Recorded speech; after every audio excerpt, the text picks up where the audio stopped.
My stepdad demanded rent after I turned 18. But when he learned I owned the house, I exposed the secret that left him begging to stay. Okay, so I'm turning 18 in a couple of months, and let me tell you, life at home has gone from regular boring to weird real fast. Like, it's almost hard to believe, and I still can't wrap my head around it. So here's the deal. I live in a house that used to belong to my dad, Mark. Now, when I say dad, I mean my biological dad, not the guy my mom married later. My real dad passed away when I was just 6 years old. It sucked, but at least he made sure I was set up for the future. He left the house to me, not my mom, but to me. So technically, I've owned this place since I was a little kid. For a long time, it was just me and my mom Julia living here. Things were fine. We had a good routine. I went to school, she worked, and we just did our thing, you know. But then, a couple of years after my dad passed, my mom started dating again, and that's when Brad came into the picture. At first, Brad seemed all right. He wasn't trying to act like my new dad or anything, which I appreciated. He moved in with us when they got married, and we all lived under one roof. Everything was pretty smooth for a while. Like, I didn't really have much to complain about. We weren't super close or anything, but we got along. He'd do his thing, I'd do mine, and that was that. He. But recently, things have gotten really weird. Like, what the hell is even going on kind of weird. So just a few days ago, Brad sits me down for what he called a serious talk. Now I'm thinking, oh great, what's this about?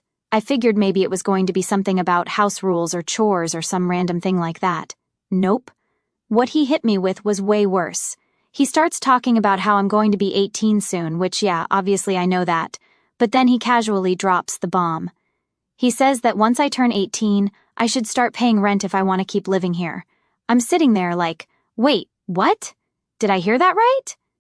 I honestly thought he was joking for a second because who asks their kid to pay rent in their own house? But nope, Brad was dead serious. Now, at this point, I'm just confused and kind of mad. This is literally my house. My dad left it to me, not my mom, not Brad, me. So I tell him straight up, the house actually belongs to me. My dad left it to me when he passed away. And you know what this dude does? He laughs. Yeah, he actually laughed like I had just told him the funniest joke ever. I was sitting there dead serious, and he thought I was messing with him. Like, dude, I'm not joking. This is literally the house I grew up in. So I have to explain it all to him again, and at this point, I'm getting frustrated. I decided to go to my mom, Julia, to make sure I'm not losing my mind here. I asked her, Mom, did you ever tell Brad that the house is mine? And get this, she never told him. Like, never. She's been married to the guy for years, and not once did she mention, oh hey, by the way, this house belongs to my son. I couldn't believe it. Brad comes back later, and I have to explain it to him all over again. This time, he doesn't laugh. He finally gets it. The house is mine. The look on his face was priceless. Like he was trying to process everything at once. He seemed embarrassed, which to be fair is understandable. I mean, how would you feel if you've been living in a house thinking it's your wife's, and then you find out it actually belongs to her kid? But instead of just leaving it at that, Brad tries to justify himself. He's like, oh, I only asked you to pay rent because I thought your mom owned the house and I was trying to teach you responsibility. Responsibility, he says. Like, I'm not already aware of what's going on in my own life. Sure, Brad, you're really helping me out by asking me to pay rent for my own house. I can tell things are going to get more awkward from here, but I don't back down.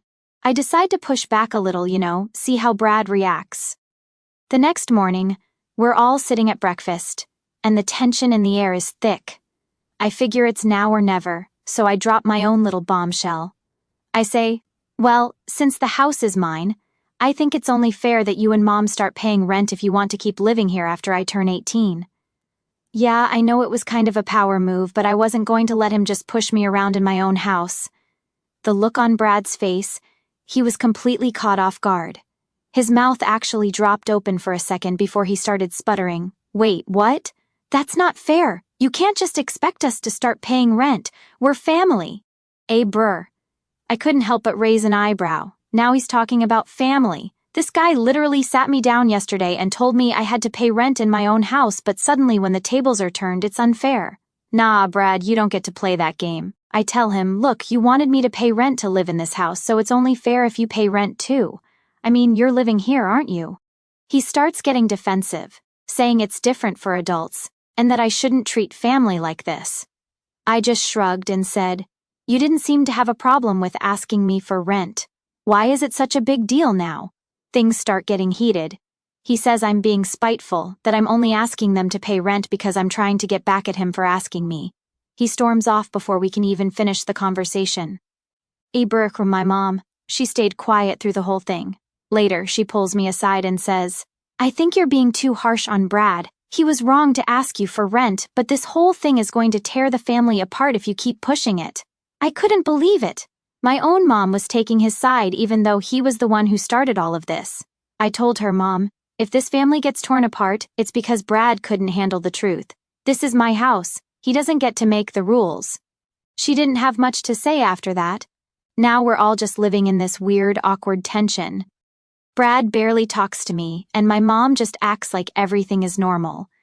But it's not. It's really not. I can't help but wonder what's going to happen next. Alright, so after that whole rent conversation blew up, things at home got super weird. Like, you could cut the tension with a butter knife. Brad wasn't talking to me, and my mom Julia just kind of floated through the house like nothing happened. It was this uncomfortable silence that lasted days, and every time we were in the same room, it was like no one knew what to say. It's not like I expected things to go back to normal right away, but man, this was getting ridiculous. Brad kept giving me these looks like he was trying to figure out what to say, or maybe just pissed off that I didn't back down. He didn't really try to argue again, but you could feel how annoyed he was. So I was just doing my thing, trying to keep my head down, but one morning something strange happened. I was in the kitchen grabbing some cereal, and I overheard my mom on the phone. She didn't know I was there, so she was speaking kind of low, but I caught enough of the conversation to know it was about me. I heard her say, I don't know how much longer we can keep this up. He's not going to understand. No, Brad doesn't want to tell him yet. I froze. My heart was pounding, and my mind was racing. What aren't they telling me? I stayed quiet, listening for more. But she must have realized I was nearby because she quickly changed the subject and hung up the phone. I didn't say anything right away, but that conversation stuck in my head for the rest of the day. What could they possibly be hiding from me?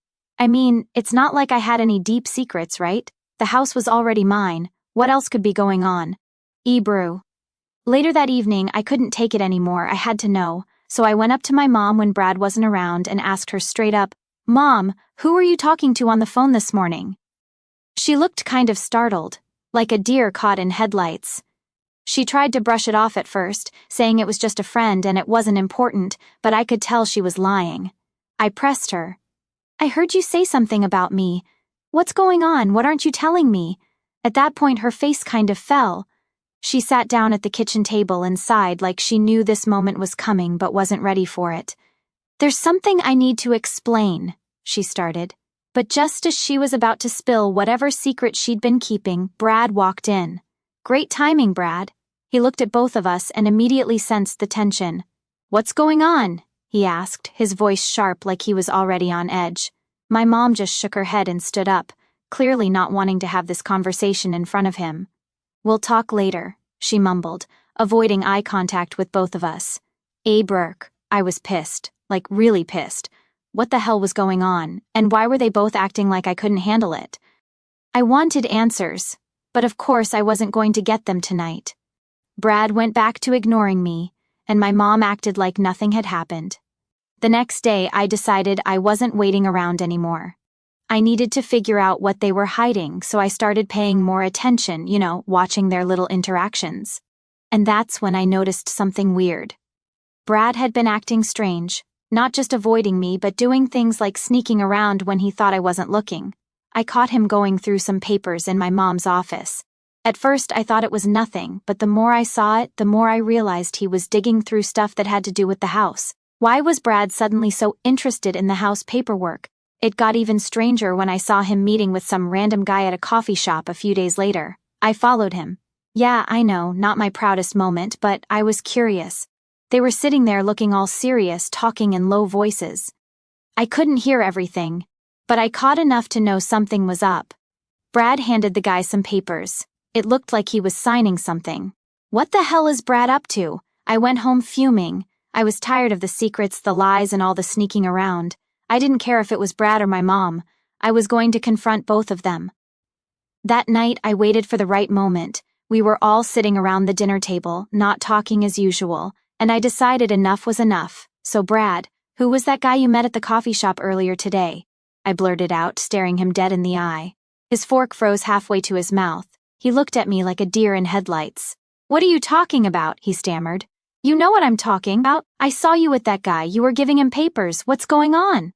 I wasn't backing down. I wanted answers. My mom's face went pale. She looked between the two of us, clearly not expecting this bomb to drop at the dinner table. Brad tried to brush it off, saying it was nothing, just some business stuff, but I wasn't buying it. I slammed my hand down on the table. I'm not stupid, Brad. This isn't just business stuff. You've been acting shady for weeks now, and I know you're hiding something.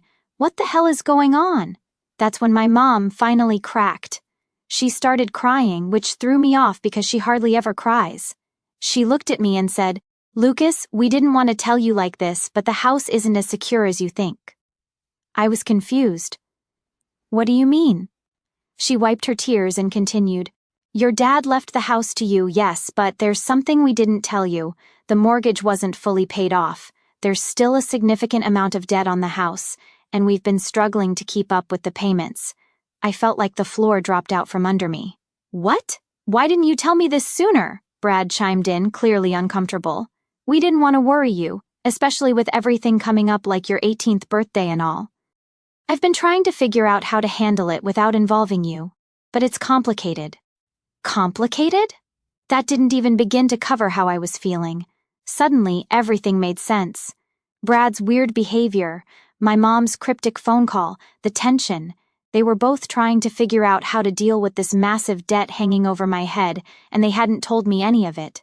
I sat there in stunned silence as my mom tried to explain more, but honestly, I wasn't listening anymore. All I could think about was how everything I thought I knew about my own house, my own life, had been a lie.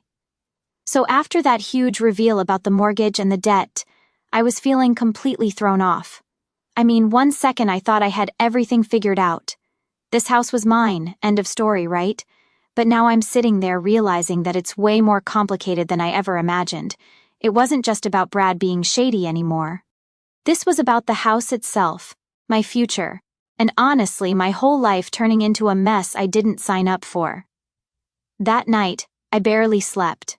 I was lying there in my bed, staring at the ceiling, just replaying everything over and over in my head. The whole thing about my dad leaving the house to me, well, yeah, that part was true. But now there's this massive debt hanging over my head, and apparently no one thought to tell me until it was too late. My mom and Brad had been struggling with the payments for God knows how long, and instead of coming to me earlier, they just let it pile up. Abrishim. The next morning, I couldn't take it anymore. I had to get to the bottom of this. So I sat down with my mom again, this time without Brad around. I needed some straight answers from her. Okay, Mom, explain it to me. How much debt are we talking about? How far behind are you guys on the payments? I asked, trying to stay calm, but inside I was a mix of anger and anxiety. She looked so uncomfortable, like she didn't want to answer. But I wasn't letting her off the hook this time. She sighed and said, Lucas, it's about $80,000. We've been behind on the payments for almost a year now. My jaw practically hit the floor. $80,000? How the hell do you let it get to that point without saying anything? Why didn't you tell me this sooner? I've been living here thinking everything's fine, and now you drop this on me. I didn't want you to worry, she said, which honestly pissed me off more than it helped. Like, yeah, great, Mom. Let's just wait until I'm 18 and drop an $80,000 bomb on my lap. That'll make everything easier. I'm old enough to handle it, I told her. You should have told me when things started going south. She didn't have much to say after that, just more of the same we didn't want to burden you stuff. Which frankly didn't cut it anymore. Then I realized something even worse. Was Brad trying to fix this whole situation by himself? Like, is that why he was sneaking around with paperwork? I had a bad feeling about this, so I decided to confront him. I caught him later that day while he was in the garage messing with his car. I walked right up to him, not wasting any time. Brad? I need to know what you've been up to. I saw you meeting that guy, giving him papers. What are you doing about the house? He looked at me like he'd been caught, which he totally had. He fumbled around with his words for a bit before saying, I'm just trying to figure things out, Lucas. I'm trying to fix this. Fix this how? What's your plan? I pressed, because I knew damn well he didn't have some miracle solution. Brad finally came clean, and what he said made my blood boil. I've been looking into getting a second mortgage or refinancing the house to cover the debt, he said. Excuse me? A second mortgage? I couldn't believe what I was hearing. You're going to dig us into even more debt? Are you insane? He tried to justify it, saying it was the only way to keep the house, but I wasn't buying it. That's a terrible plan, Brad. You're just kicking the problem down the road. We're already drowning in debt, and you think taking out more is going to solve anything? He didn't have an answer. Of course he didn't. I could see in his face that even he knew it was a stupid idea, but he didn't know what else to do. I was so mad I just walked away. I needed to clear my head. I grabbed my jacket and left the house, just wandering around the neighborhood for a while, trying to make sense of everything. The more I thought about it, the angrier I got. This whole mess could have been avoided if they had just told me sooner. Now I'm stuck trying to figure out how to dig out of an $80,000 hole with no real plan. I spent the rest of the day just thinking about what to do. Part of me wanted to sell the house and get out from under all the debt, but at the same time, this was my house, my dad's house. The thought of selling it felt like giving up, like letting go of the one thing my dad left me. I couldn't do that, but keeping it meant dealing with all this financial crap I wasn't ready for. That night, I sat down and started looking into my options. I Googled everything I could about mortgages, debt relief, selling houses, whatever I could find that might give me a way out of this mess. It was overwhelming, and honestly, I felt like I was drowning in information. But one thing became clear. I couldn't trust Brad to handle this. He was only making things worse, and I had to take control before he dragged us even deeper into this disaster. The next day, I called a financial advisor. Yeah, I know, sounds super grown up, right? But I figured if anyone could help me figure this out, it was someone who actually knew what they were doing. I explained the situation about the debt, the mortgage, everything. The advisor laid it all out for me, saying I had two real options. Either sell the house and pay off the debt, or try to negotiate a payment plan to keep the house and slowly chip away at what we owed. Neither option was great, but at least now I had a clearer picture of what I was dealing with. I thanked the advisor and hung up, feeling a little better but still totally stressed. Later that evening, I sat down with my mom and Brad again. This time, I had a plan. I told them straight up, we're not taking out a second mortgage. That's just going to make things worse. We either need to sell the house or figure out a payment plan with the bank. Brad didn't like hearing that. He still thought his half-baked idea of refinancing was the best move, but I shut him down. I'm not letting you drag us even deeper into this. We're doing this the right way. My mom didn't say much. She just nodded, probably realizing that I was right. Brad grumbled, but eventually he gave in. He knew there was no other option. We ended the conversation there, with a loose plan to talk to the bank and try to negotiate something. It wasn't perfect, but at least it felt like a step in the right direction. But even with that, the weight of the situation still hung over me like a cloud. I couldn't shake it. So, after deciding we weren't going down Brad's stupid route of taking a second mortgage, we had to face reality. That meant dealing with the bank. Not going to lie, the idea of sitting down with a bunch of people who probably talk about finances for breakfast made me want to throw up. But I knew we didn't have a choice. This was it. We either get a grip on the situation or everything's going to fall apart. The day of the meeting was tense. My mom had been quiet ever since we agreed on the payment plan idea. I could tell she was stressed, and honestly, I didn't blame her. Brad was still acting like this whole thing wasn't as serious as it was. He kept saying stuff like, "We'll figure it out," like it was some minor inconvenience. But $80,000 isn't just something you figure out. That's life-ruining debt. Bruwo. We headed to the bank that afternoon. It was one of those fancy-looking buildings with glass everywhere, and everyone inside was wearing suits, which immediately made me feel out of place. I mean, here we are, a family drowning in debt, walking into a place that looks like it deals with millionaires. Not a great vibe. We sat down with this advisor dude, Gary. who looked way too relaxed for what we were about to talk about. He was polite, but you could tell he's done this 1,000 times. Meanwhile, I was sweating bullets, and Brad was acting like it was some casual coffee meeting. Gary opened up a laptop and started asking questions. "So, you're behind on your mortgage payments," he said, looking up at us with this neutral face. I nodded. My mom stayed quiet and Brad jumped in. "Yeah, we've been trying to catch up, but it's been tough." "Can you explain the situation?" Gary asked, typing something on his laptop. I was sick of Brad trying to handle everything, so I cut in. "We're $80,000 behind, and the house is in my name. My dad left it to me, but no one told me about the debt until recently." Gary gave me a sympathetic look but didn't stop typing. "I see. What's the goal here?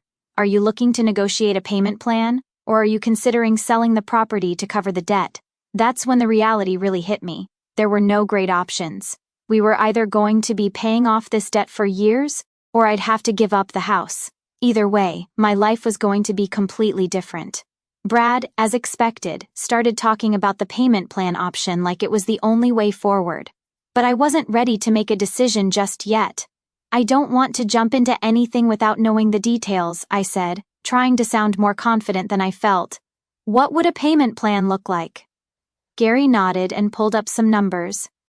"It depends on how much you can afford each month, but typically with this kind of debt, you'd be looking at payments over the next 10 to 15 years, assuming you can't make a large lump sum payment up front." 15 years? That's how long I'd be paying for this mistake. It felt like a punch to the gut. "Berkey, and if we sell the house?" I asked, even though I already hated the idea. This was my dad's house. Selling it felt like losing the last piece of him I had. "If you sell, you'd need to ensure the sale covers the remaining debt plus any fees associated with the process. It might clear the debt, but you'd walk away with nothing depending on the market value," Gary explained. Great. So either way we were screwed. Brad, still acting like everything was no big deal, leaned back in his chair and said, "I think the payment plan's the way to go. We can handle it, right, Julia?" My mom hesitated, looking at me like she didn't know what to say. I knew she was leaning towards the payment plan too, but she didn't want to say it because she knew how much this house meant to me. I could feel the pressure mounting, everyone waiting for me to make the final call, but I wasn't going to rush into this. "We're going to need some time to think about it," I told Gary. He nodded and said he'd send us some options to review. We left the bank and the car ride home was dead silent. I didn't even know what to think anymore. The weight of it all was suffocating. Brad, of course, couldn't keep his mouth shut. As soon as we got inside the house, he started going on about how we should just go with the payment plan and stop dragging things out. "We can't afford to waste time," he said, like I didn't already know that. I snapped. "Brad, you're not the one who's going to be stuck with this debt for 15 years. It's my house, remember?" He tried to backtrack, but I wasn't having it. "You've been making decisions without me for months, and look where it's gotten us. I'm not letting you bowl through this like it's your call." My mom finally spoke up, trying to calm things down. "Lucas, we'll figure this out together. We're all in this, okay?" I appreciated that she was trying to be supportive, but it didn't change the fact that I was the one stuck in the middle of this mess. They could walk away if they wanted to. I couldn't. That night, I stayed up late again, staring at my computer screen trying to find some sort of answer. I looked at the numbers over and over, trying to figure out how we could make it work, but every time I thought about making those payments for 15 years, it made me sick. And then, in the middle of the night, an idea hit me.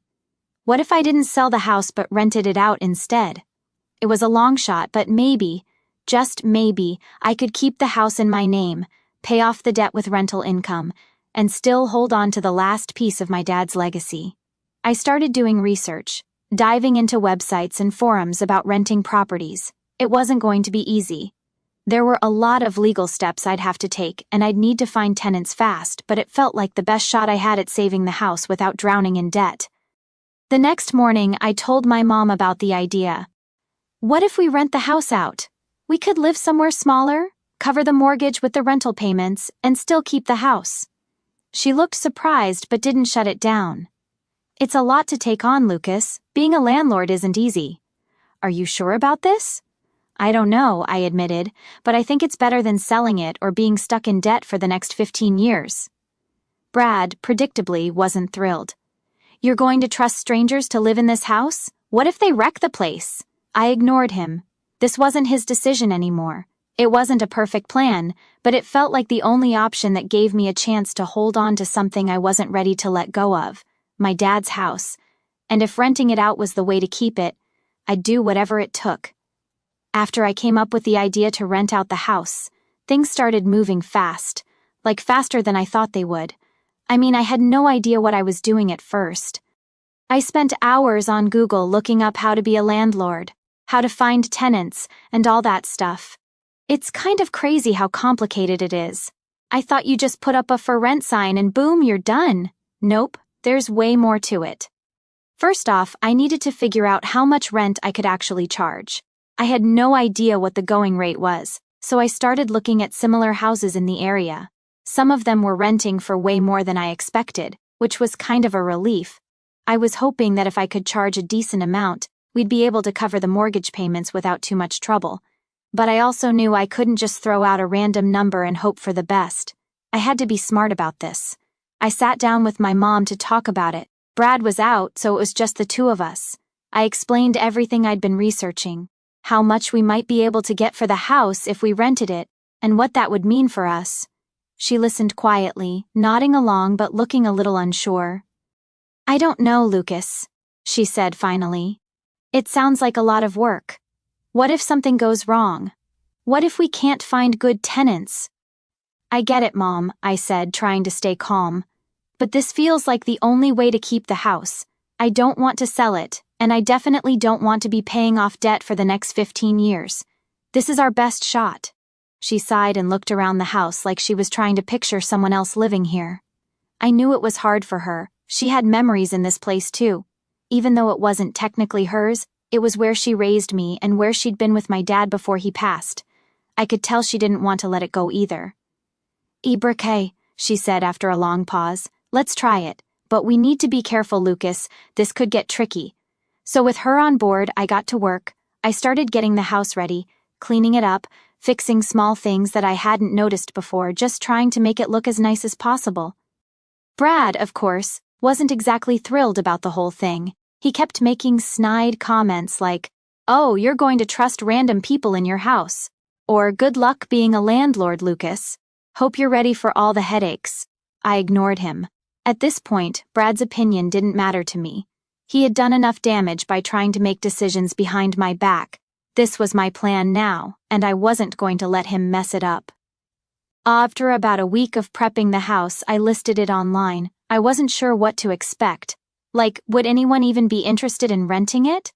But within a few days, I started getting messages. People wanted to come see the house. I couldn't believe it. Maybe this plan was actually going to work. I set up a few showings, and honestly, meeting potential tenants was a weird experience. Some people were super nice and seemed like they'd take care of the place. Others, not so much. I had this one guy who showed up late and looked like he hadn't showered in a week. He didn't even take his shoes off when he came in, just stomped around the house like he was doing me a favor by being there. Yeah, hard pass on that guy. Abrar. But then there was this young couple, Sam and Jess. They were probably in their late 20s, newly married, and looking for a place to start their life together. They were polite, asked a lot of good questions, and seemed really interested in the house. After they left, I had a good feeling about them. A few days later, I called them up and offered them the place. They were thrilled and agreed to move in by the end of the month. I couldn't believe how smoothly everything was going. It felt like maybe, just maybe, things were starting to look up. But of course, nothing can ever be that simple, right? About a week before Sam and Jess were set to move in, I got a call from the bank. My stomach dropped the second I saw the number on my phone. It was Gary, the guy we'd met with about the mortgage. He sounded serious. "Lucas, I've been reviewing the paperwork for your property, and I'm afraid there's something we need to talk about," he said. Great, just when I thought I had everything under control. I went down to the bank to meet with him, and that's when he dropped the real bomb on me. Apparently there was a lien on the house. Basically, my mom had taken out a loan against the property years ago, right after my dad died. I had no idea, she never told me. And the worst part, the amount owed on the lien was nearly $50,000, on top of the $80,000 mortgage debt we were already dealing with. I was speechless. I mean, how do you even process that?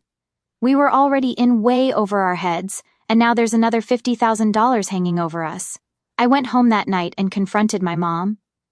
Why didn't you tell me about the lien? We could have been dealing with this a long time ago, but you kept it from me.